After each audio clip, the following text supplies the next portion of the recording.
Reverendíssimo Diácono Jefferson, queridos irmãos e irmãs, o Evangelho da Missa está dividido em duas partes. Na primeira, Jesus nos estimula à conversão em resposta a uma notícia que alguns vieram trazer-lhe a respeito de galileus cujo sangue Pilatos tinha misturado com o dos sacrifícios que ofereciam. Então Jesus faz essa afirmação vigorosa: se não vos converterdes, ireis morrer todos do mesmo modo. Sim, porque essas tragédias que acontecem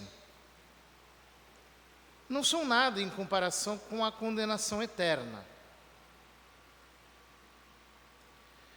Todos nós ficamos aterrorizados diante de tragédias. Esse ano celebramos 20 anos da queda das Torres Gêmeas. Aquilo causou impacto no mundo inteiro. Mas muito mais almas caem no inferno todos os dias.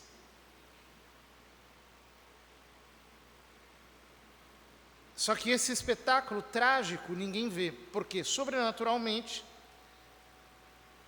o diabo nos treinou para um certo otimismo. Então nós achamos que no final tudo vai dar certo. E aí, quando chegamos diante de Deus no juízo particular, nossa vida está vazia de boas obras, está vazia de graça, está vazia de santidade, está vazia de virtude. Então, nós somos condenados. Por isso, Jesus faz uma advertência que é muito séria para nós. Nós não temos nada garantido, tudo depende de que nós nos empenhemos de verdade em garantir todos os dias a nossa salvação por uma vida de união com Jesus Cristo. Na segunda parte do Evangelho, Jesus conta uma parábola. Certo homem tinha uma figueira plantada na sua vinha. Foi até lá procurar figos e não encontrou. Então disse ao vinhateiro: faz já 3 anos que tenho procurado figos nesta figueira e nada encontro, corta-a, porque ela está inutilizando a terra. O vinhateiro, o agricultor, porém, respondeu: Senhor, deixa a figueira ainda este ano. Vou cavar em volta dela e colocar adubo. Pode ser que venha a dar fruto. Se não der, então tu a cortarás. Esta parábola tem um significado muito especial para nós hoje, nesse dia em que estamos rendendo graças a Deus pela vocação do Jefferson.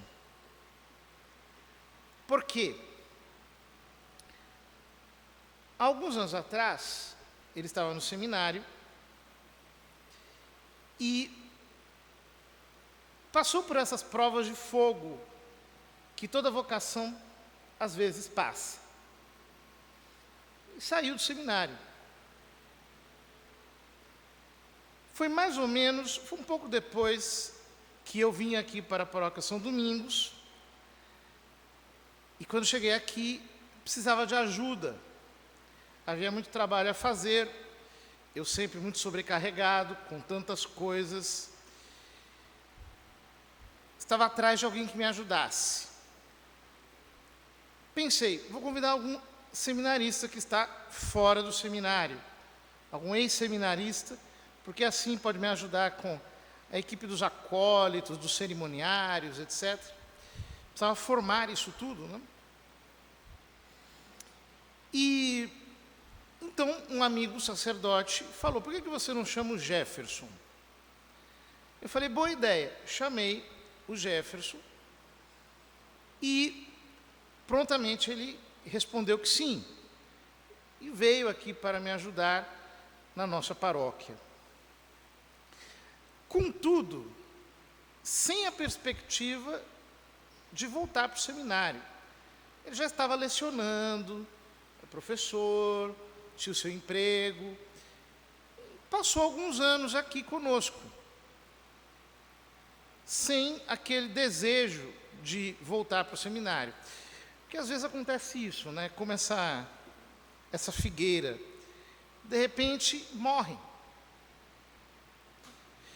E nós, com a nossa pressa humana, às vezes queremos acabar com tudo.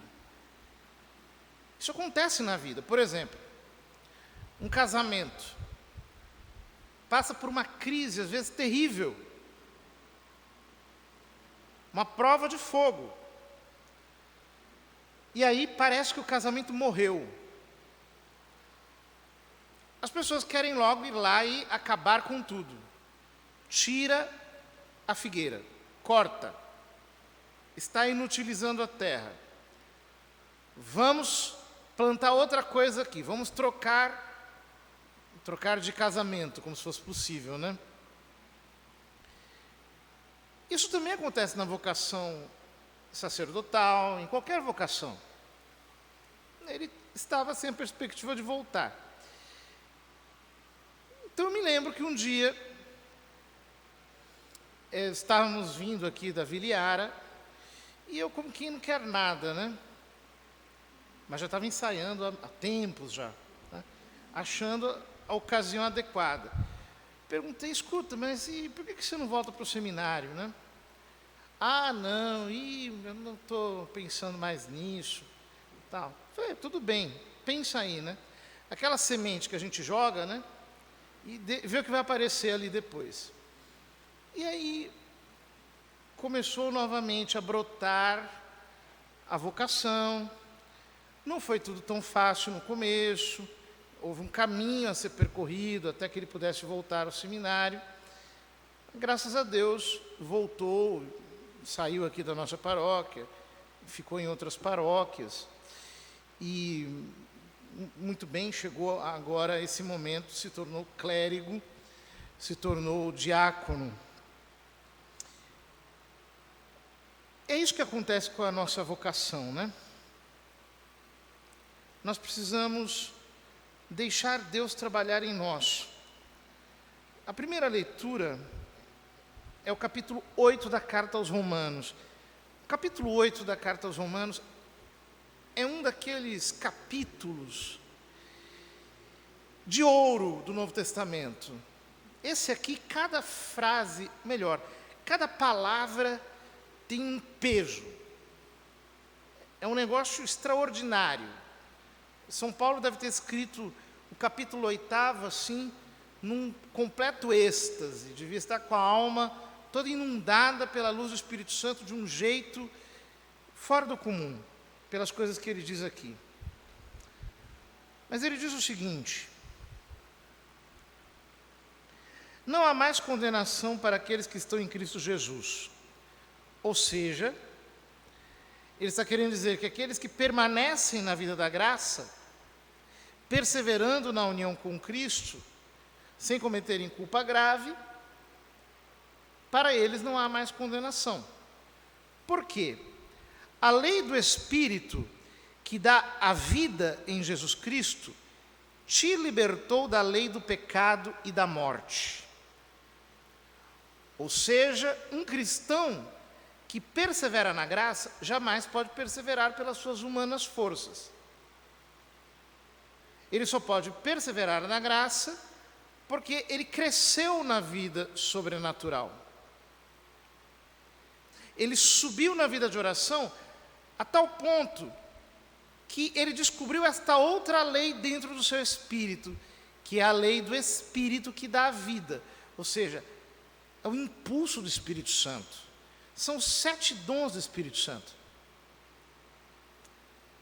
Quando um cristão progride no espírito de oração, ele é levado por Deus para chegar à união com Cristo.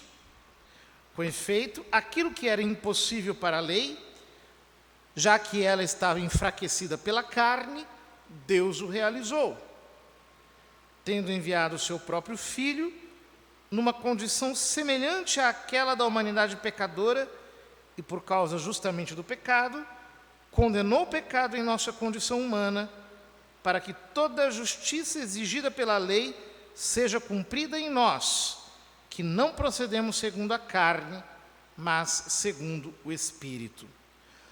Ou seja, São Paulo está dizendo que antes de Cristo, nós não podíamos viver verdadeiramente a lei, porque ela estava bloqueada na nossa carne pecadora. Mas então o Verbo se fez carne, e Jesus Cristo cumpriu a lei, e cumpriu-a em nosso nome. Por isso ele morreu no alto da cruz, e o que ele fez nos salvou. Ou seja, pelo que Cristo fez no seu sacrifício expiatório, para nós, pela união com ele, foi aberto na fé o acesso a esta graça superior que nos faz viver uma vida de santidade. Os que vivem segundo a carne aspiram pelas coisas da carne. Os que vivem segundo o Espírito aspiram pelas coisas do Espírito. Ou seja, os desejos mudam na medida em que nós passamos a viver segundo esta lei superior do Espírito Santo, que nos é dada em Cristo. Nós começamos a querer o que Jesus quer, a detestar o que Jesus detesta, a buscar com todas as nossas forças aquilo que Jesus busca. Ou seja, Cristo passa a ser a lei nova, infusa em nossos corações, a qual, pela oração, nós temos acesso, mediante a fé, pela sua graça. Mas este é um fato incontestável. Os que decaem segundo a carne, gostam do que a carne gosta. Então buscam os apetites da carne. Os que vivem segundo o Espírito, buscam as coisas do Espírito. Na verdade, as aspirações da carne levam à morte, e as aspirações do Espírito levam à vida e à paz. Essa tradução não está muito adequada. Seria melhor dizer: o desejo da carne leva à morte, mas o desejo do Espírito leva à vida e à paz. São dois desejos opostos, são dois impulsos diferentes.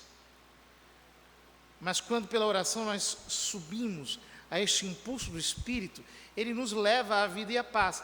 Queridos irmãos, poderia falar tantas coisas, adoraria continuar comentando versículo a versículo esse capítulo 8 de São Paulo aos Romanos, mas não farei isso. Quero apenas dizer que chega um momento da vida em que Deus nos faz escolher entre o Espírito e a carne. Este é o momento em que o brilho da vocação refugia em nossos olhos. Porém, quando nós nos deixamos levar por Deus, é como se nós assistíssemos Deus agindo em nossa vida. Antes da missa, o Jefferson comentava um pouco assim, que está um pouco passado, né? Porque é tudo muito rápido, parece que as coisas não acontecem, e quando nós chegamos a um momento como esse, é como se tudo que a gente viveu fosse um instante, é tudo tão fugaz e passageiro, parece que as coisas aconteceram de uma maneira tão veloz, e nós percebemos que nós fomos guiados. Este é o único jeito de viver uma vocação: ser guiado por Deus. Deixar de querer pilotar a própria vida, de querer guiar as coisas de acordo com a própria vontade. E é isso que nós pedimos a Ele, a Deus, que nos conceda e que conceda também ao diácono Jefferson a graça de sermos conduzidos por Deus, de sermos levados pelo Espírito Santo. No rito da ordenação, o bispo pergunta: quereis progredir no espírito de oração e segundo este mesmo espírito, etc, etc, etc. No fundo, tudo depende disso, de progredirmos no espírito de oração. Isto é, de crescermos na vida interior,